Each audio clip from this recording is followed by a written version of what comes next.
মক্কায় একজন আলেম ক্ষুধার্ত অবস্থায় ঘর থেকে বের হলেন। রাস্তায় পেলেন একটি ব্যাগটা নিয়ে ঘরে আসলেন। খুলে দেখলেন সেটাতে একটি হীরার নেকলেস। তিনি বললেন, এমন নেকলেস আমি আমার জীবনে দেখিনি। মুহূর্তের মধ্যেই তিনি কয়েকশো কোটি টাকার মালিক। কিছুক্ষণ পর দরজায় একজন নক করলো। তিনি দরজা খুললেন। একজন বৃদ্ধা বলল, আমি আমার একটি ব্যাগ হারিয়ে ফেলেছি, সম্ভবত আশেপাশের কোথাও পড়েছে। যদি ব্যাগটি পেয়ে থাকেন আমি তাকে 500 দিরহাম দিব। 500 দিরহাম মানে কয়েক কোটি টাকা। যে ব্যক্তি ক্ষুধার্ত অবস্থায় রাস্তায় বের হলেন তিনি হীরা পেলেন। হীরা ফেরত দেওয়ার বিনিময়ে কোটি টাকার অফার পেলেন। সেই ব্যক্তি আমাদের কাছে অনেক সৌভাগ্যবান মনে হচ্ছে, তাই না? কিন্তু তিনি ভাবলেন অন্য কিছু। তিনি ভাবলেন, এই হীরার মালিক আমি নই। এগুলোর বিনিময়ে 500 দিনার গ্রহণ করা আমার জন্য ঠিক হবে না। ফলে বৃদ্ধাকে হীরার থলেটি ফিরিয়ে দিলেন। মক্কায় জ্ঞানার্জন করতে লাগলেন। এভাবেই কয়েক বছর কেটে গেল। একবার তিনি কয়েকজনের সাথে ভ্রমণে বের হলেন। নৌকায় ভ্রমণ করছিলেন। মাঝপথে ঝড় ওঠে, নৌকা ডুবে যায়। প্রায় সবাই মৃত্যুবরণ করে। সে আলেম কোনো রকমে একটা তীরে ফিরেন। অপরিচিত দ্বীপে গিয়ে কয়েকজনের সাথে কথাবার্তা বললেন। তখন নামাজের সময় হলো। একজন তার পোশাক দেখে জিজ্ঞেস করল, আপনি নামাজ পড়তে পারবেন? তিনি বললেন, হ্যাঁ পারবো। তার তেলাওয়াত শুনে সবাই মুগ্ধ। তাকে তারা ইমাম হিসেবে রেখে দিল। তিনি কোরআন পড়তে পারতেন। সেখানকার বাচ্চাদের কোরআন শেখাতে লাগলেন। প্রতিদিন নানান উপহার উপঢৌকন আসতে থাকে।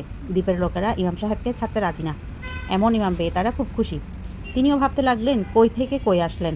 একেবারে অপরিচিত এলাকায় মানুষ তাকে আপন করে নিল। আল্লাহ তার রিজিকের কী সুন্দর ব্যবস্থা করে দিলেন।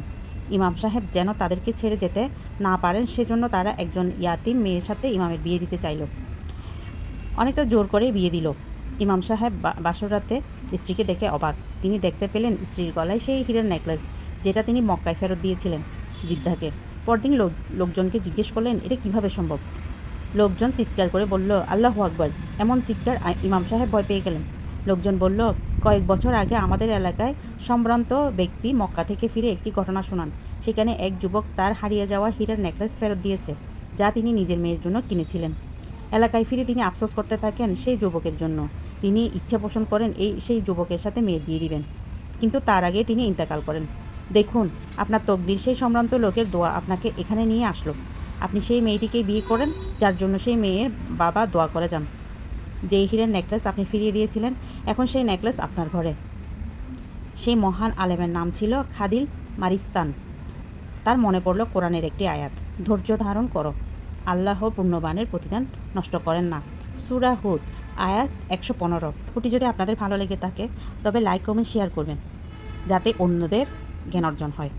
ধন্যবাদ সবাইকে।